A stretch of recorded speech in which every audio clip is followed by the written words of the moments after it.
Good morning, folks. I'm Firoza Tafti. I'm the convener of Dhanu chapter. And today, to give you an introduction on Warli paintings, we have come to this Nareshwari Learning Center, which has got these amazing paintings drawn on their school walls. It is run by the Giri Vanvasi Trust. This panel is showing you scenes from the wedding scene. For them, the wedding is a very important festival. It's also the origin of the Warli Chowk, the Lagna Chowk, which is Warli paintings. Here you can see the bride and the groom, the Naura Nauri, okay, and the mandap which is made. If you look closely, you will also see how they enjoy to climb the trees using plodding. Yes. And there they have the usual scene of the house. They have a lot, all the festivals have a lot of dance and music and of course drinking. Here there are 3 different instruments being used.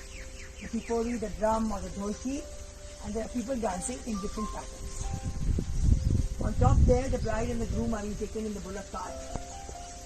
And above it you can see that the women are preparing food for the festival. This side here you can see is a daily scene which they have drawn, where people are feeding the chickens, cooking the food, and down there they are even making flower gardens. So you can look at this up close and see what that Warli paintings talk to you. They are a means of communication because some of them were not literate in those days. That's why they have oral traditions. Now we come to the painting of the Tarpa dance. This is the most famous dance, I think, and it has made Tarpas famous all over the world. As you can see, it is an instrument made from all organic materials. The bellows is made from a pumpkin, and it has a bamboo, and finally the trumpet is made from the leaves of the palmyra tree. He is called the Tarpakar, and the village folk will join in as they come and dance in a spiral circle. Okay? They will hold each other around the waist, and the Tarpakar decides whether they move in a clockwise or an anti-clockwise direction. He will change the tune when he wants them to change the direction, as well as to change the step. And slowly it gets faster and faster, the tempo. I have tried to dance with them, but we cannot keep up because we're not used to this. The Tarpa dance is done after Diwali when the threshing is complete. This is again a threshing puja, okay, which they have a full day puja. After they finish harvesting their rice from their fields. They store the rice on a loft in a huge bamboo casket called a beam.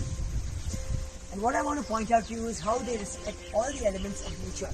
There you have their 2 gods because they have this on top of their head like a trishul. Okay, and they're sitting up there in the moon. See how those 2 are balancing on the tree. Here again we have the village scene where you have the village women using the stone, chakki, grinding stone. They're feeding the chickens. And down here you have again people smoking and drinking. Then we come to this side where you can see bamboo making being done. Okay, as well as you can see the chickens with the eggs hanging from the basket. Very practical, all the household items are. Here's another Tarpa player because it needs a lot of stamina and one cannot do it for that.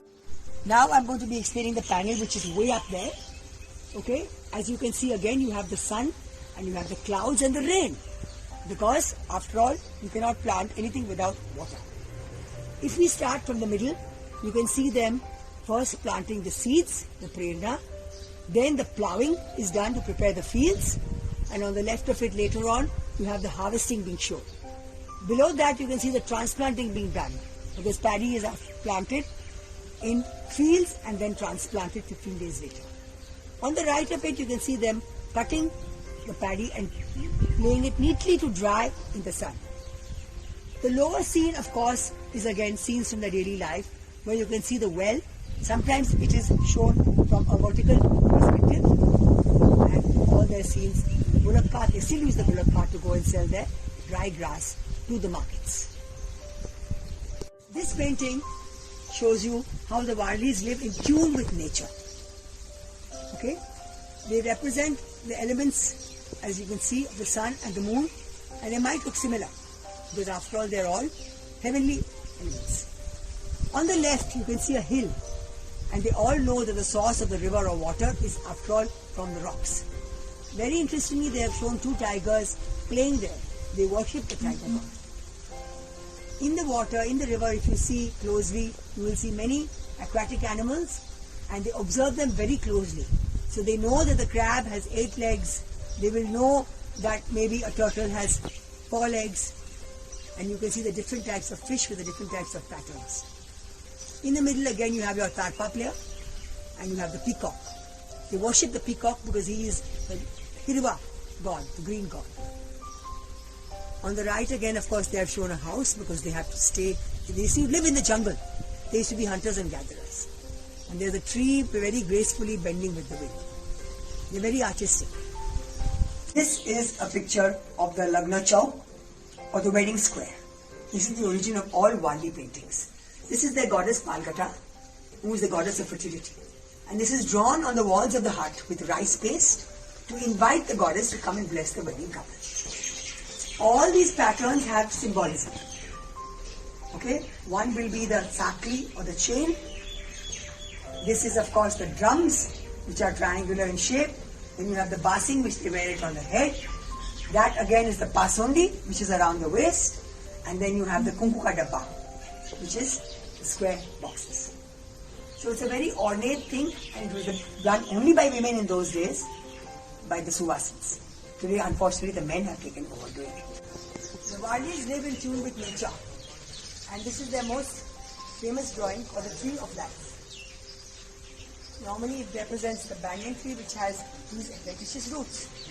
But they will always draw trees with deep roots, which reach into the rock. Look at the small creatures that they have drawn.